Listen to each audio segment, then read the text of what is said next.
Now, if I move them or if they get too much fire, they're going to cancel. They're going to stop doing that. For red base guys, like if they have a bright red base, those are wounded, so they actually have to perform medical stuff on them, which means it's going to take longer. If they're dark red like this, they're dead, so it's pretty much just grabbing ammo off them, so that goes a lot faster.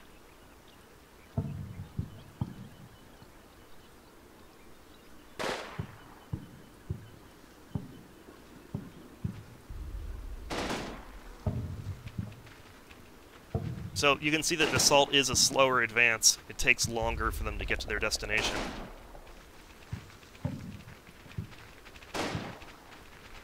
So, as you can see by all the bodies laying around, this game can be very unforgiving if you aren't careful. You can lose a lot of guys really quickly.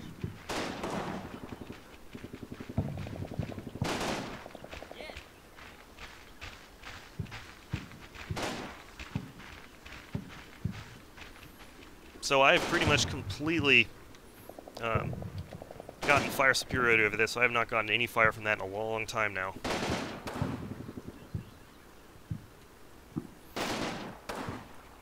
Okay, let's do some contacts, some spotting icons. So this right here, it's non-interactive. You can't click on it. You'll notice it's got a little question mark and what kind of unit it is. That is a contact. What it means is that your units think that something is there, but they aren't totally sure. It can be either a unit that your guys haven't identified yet and it's actually there, or it can be the last known position of an enemy unit. And the more certain that your units are that something is there, the more opaque the icon is. So this is these ones like right here are pretty opaque. You know, you can't see through them at all. That means there's almost certainly something there. There almost certainly was something there. You'll notice that this one instead is sort of translucent. That means that the contact is less certain. There's less of a chance that something's actually there. And you can't interact with them. Your units will not automatically shoot at them. If you want to shoot at them, you have to issue an area fire order. So this guy, I don't think he needs to be shooting anymore. Also, I'm going to go ahead and cancel this.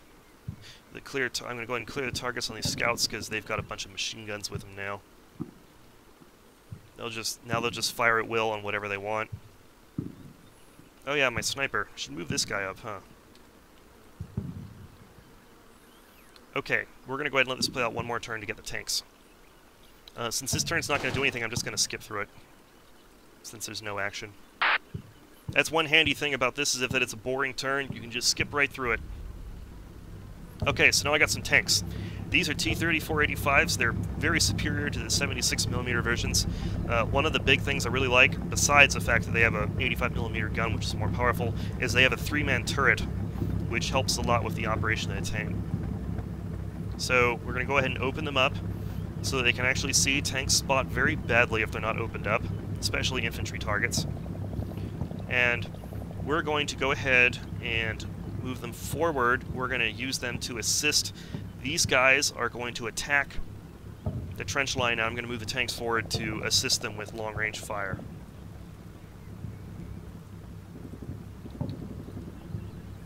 So, tanks and infantry.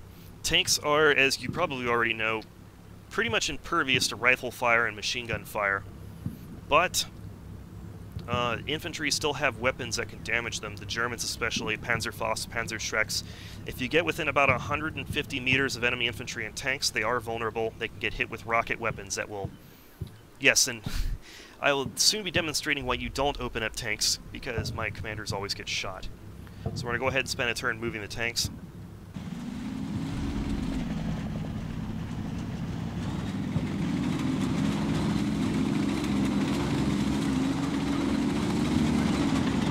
Yeah, so you want to be careful moving tanks too close to enemy infantry. As a rule, I wouldn't move them closer than 150 meters unless you're sure they're not going to get shot at, because enemy infantry may have rocket grenades that can, or rocket weapons that can pretty much destroy any tank they hit. Very nasty. So infantry can still be a threat to tanks within a certain distance. So very useful against infantry, but try and keep them far away. Okay, something shot at him and ricocheted. That would be an anti-tank gun. We have not spotted it yet, though. We don't see where it is. Now we have. We have spotted it. Oh, and he killed the armored car. And he killed it.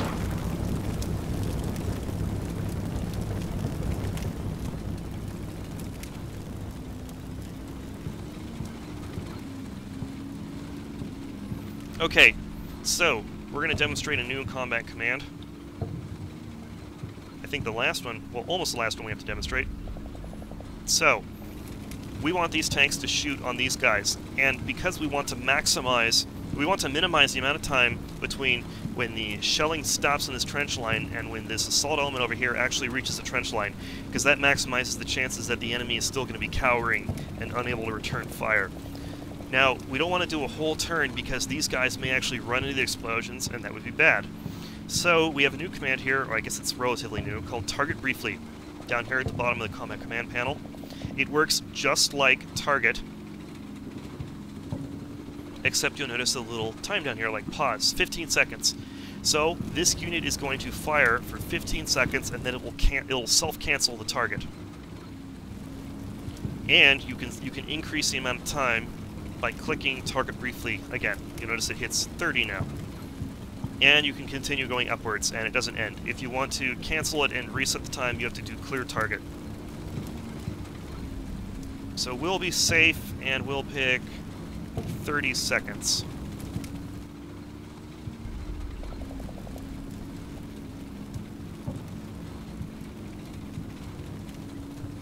And then I'm gonna let this guy just. So let's do a range check. You can use your target is handy for doing a range check. You can look at various terrain and see how far away it is from your vehicle or your unit.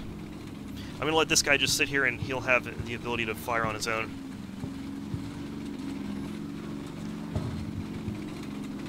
Okay, so now that we've got that, we're going to go ahead and set these assault commands.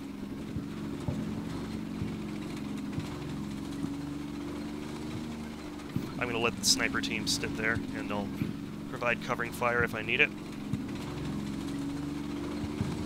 Save. Probably do another couple turns, then I'm going to take a few-minute break. Okay. Let's go ahead and pause for a second.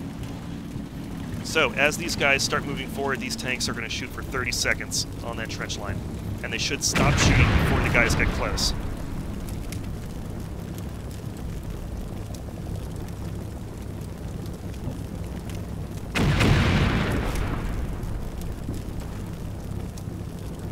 So I'm lucky so far, no one's trying to peg my tank commanders. These guys are usually a priority target for the AI. The AI will usually try and kill these guys as quick as possible, because it severely impacts the performance of the tank if the tank commander gets killed, and it also really hurts its morale. That's another good way for infantry to hurt tanks, is to knock out the commander. Yeah, I think the tank just killed it. I had this tank on Overwatch, and I think I just saw him blow it up. It was like right over there. So yeah, you can see Assault Command in action again. One team's, they've moved forward, and now they're stopped, and they're watching while the rest of the team moves forward. While the rest of the squad moves forward. So it looks like there's no real action, so I'm just going to go ahead and move through this turn. Just going to fast forward through it.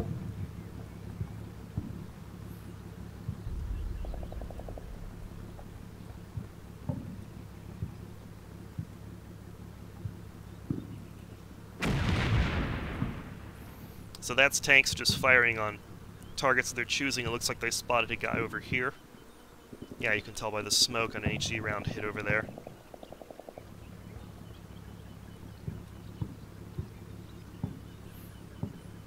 In general, when you're attacking a wooded area or something like this, you want to lead with your infantry first. There's always rules that break this. There's always exceptions that break this rule, but in general, in an urban area or a wooded area, you want to lead with your infantry first so they can spot any threats, and then you have your tanks behind to blow up anything they spot. So now you can see our guys have entered the wood line, and we can see the results of our fire. Looks like we did a pretty darn good job. Killed a lot of stuff in here. Got a bunch of German bodies in here. But that's not all of them, so that's another morale thing. The Germans' AI knew that it was in a bad situation, and it's run to the back of the trench line. Like back here, you can tell by these very translucent spotting icons, which means that I know there's something in the general area, but I really have no idea where.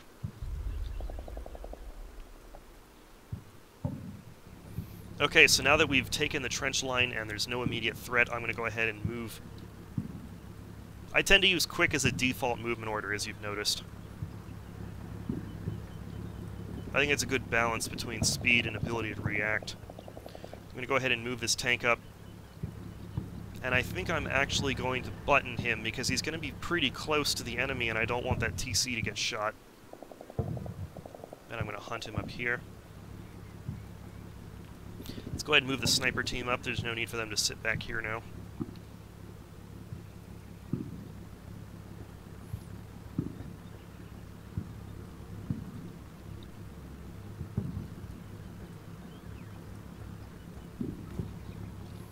Okay, so I've pretty much secured, or I will secure in a moment, Hill 124 East.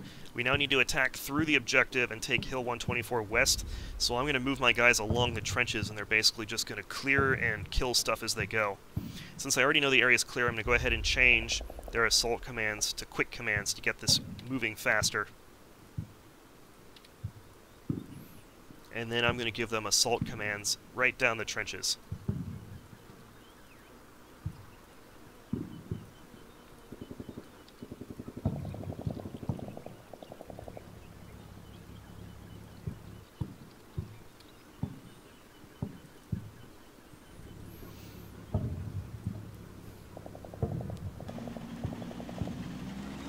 I think I'm going to go ahead and leave the trees turned off so we can actually see what's going on.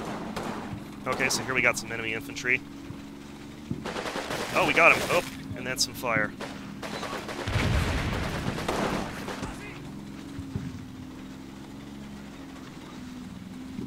So yeah, you can see they got some suppression here because there's some guys in the fetal position just cowering. And they got a lot of suppression down here. But they've recovered and now they're moving forward again. That was not enough incoming fire to cause them to actually cancel their orders.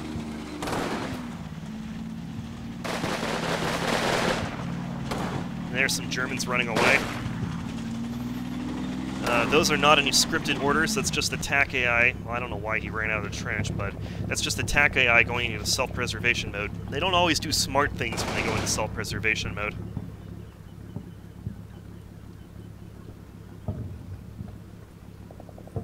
So yeah, I'm going to just continue to let these guys move forward and do their thing.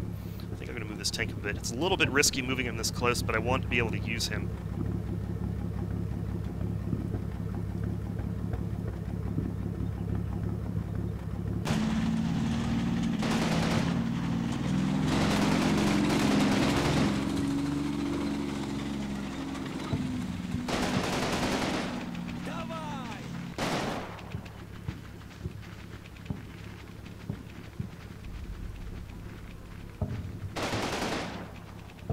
So you can get a general idea of the enemy movement through the battle by just looking at where all the contacts are appearing.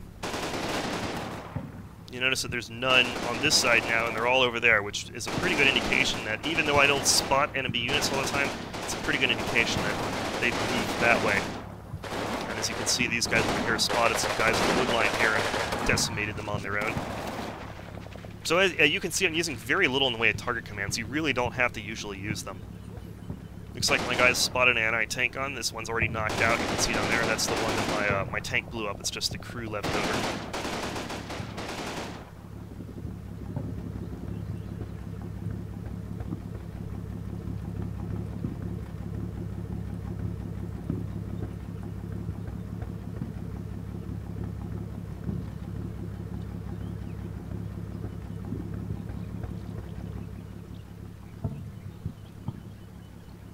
I'm going to leave this sniper team to hold this objective. Have a good night.